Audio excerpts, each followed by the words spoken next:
Okay, so what if the blueprint for all life on Earth wasn't just, a happy accident of evolution? What if it's actually built on this hidden, incredibly elegant mathematical structure? It's a wild idea, right? Let's dive in and see where it goes. So is there a secret number pattern in your DNA?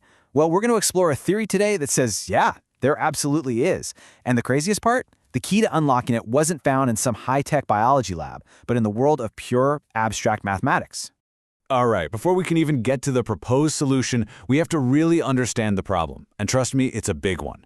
This is a mystery that has had scientists scratching their heads for decades, and it all starts with the basic language of life itself. So think of this as the operating system for pretty much all life on Earth. It's written in an alphabet with just 4 letters. You know them, T, C, A, and G. Our cells are constantly reading this code, but they read it in little 3-letter words, which we call codons. And those codons are the instructions for building all the proteins that make you, well, you.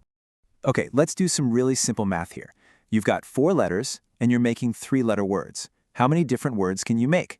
Well, it's 4 to the power of 3, which comes out to exactly 64. So, our genetic language has a total vocabulary of 64 possible words, or codons.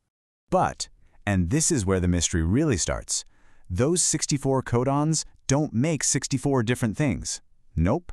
They only code for 20 standard amino acids, plus one little instruction that basically just says, stop. So you've got a total of just 21 distinct commands. So, what's going on? Why have a 64-word vocabulary if you're only going to give 21 instructions? This is what scientists call the 64 to 21 problem. I mean, why all the extra words? Is it just some messy leftover from evolution, what some call a frozen accident? Or is there something deeper, something way more elegant behind this specific design? So, what if the answer isn't in biology at all? What if we've been looking in the wrong place? A really fascinating potential solution has popped up from a completely different world, and it suggests that our genetic code is actually a direct reflection of a beautiful and profound mathematical object. And here it is. This is called the Perez hourglass. And I know, it looks incredibly complex. Don't worry about the French text or trying to understand every little detail right now. Just look at the overall shape. It's this incredible fractal structure, almost like a tree of life in its perfect reflection. The theory we're digging into today proposes that this geometric pattern is the secret blueprint behind our DNA, and that it might just hold the key to our 64 to 21 mystery. So where on earth does something like this even come from? Well, believe it or not, it's born from something you might remember from math class. The famous Pascal's triangle. You just take that pyramid of numbers and you basically extend it downwards, creating this perfect mirrored fractal reflection. Okay, to see how this thing could possibly connect to our DNA, we've got to break it down a bit. The hourglass isn't just a static picture, it's a whole system. And it's really defined by its 2 sides, these 2 mirrored complementary halves. The guy who came up with this uses this really cool analogy. Think of the top half, the northern hemisphere, as matter. It's built on simple addition. You just add numbers together and it creates this explosive exponential growth, kind of like cells multiplying.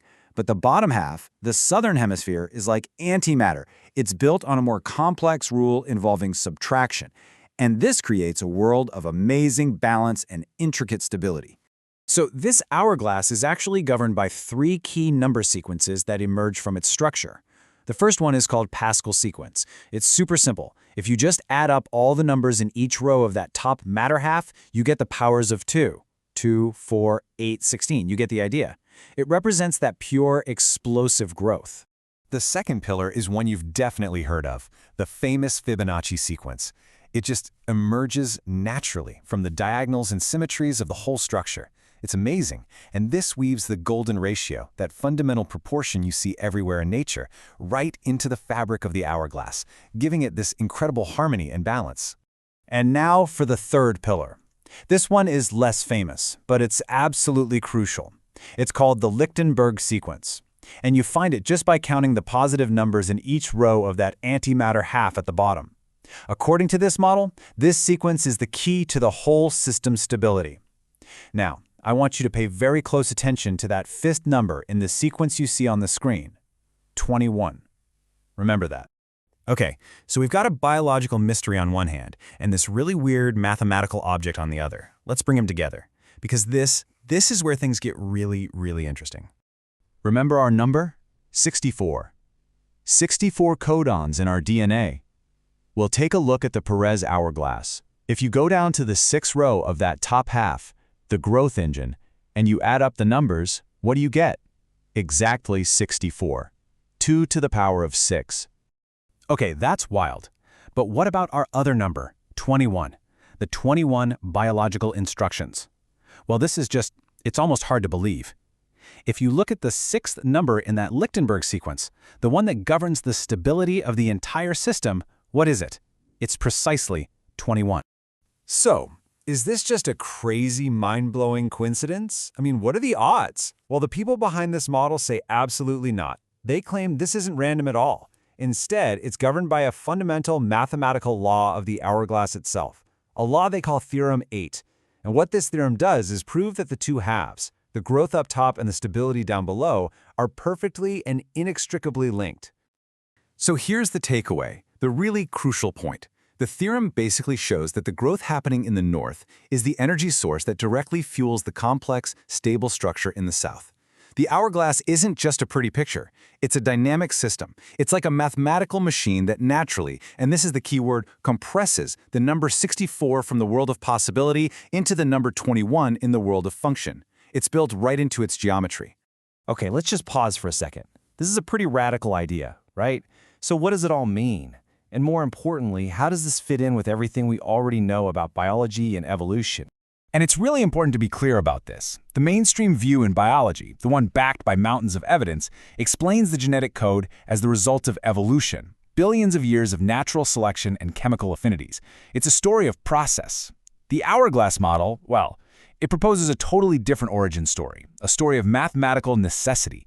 It suggests the code is the way it is because it has to be, because it's following some fundamental law of geometry.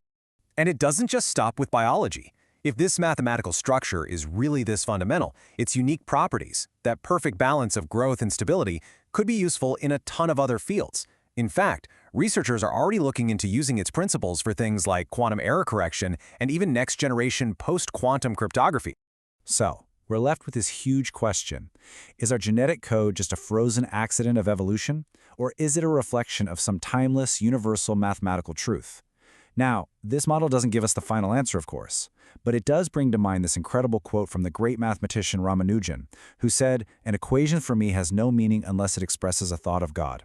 It really makes you wonder, right? When we look deep, deep into the code of life, are we just seeing chemistry, or are we seeing a language that's been written into the very fabric of the universe itself?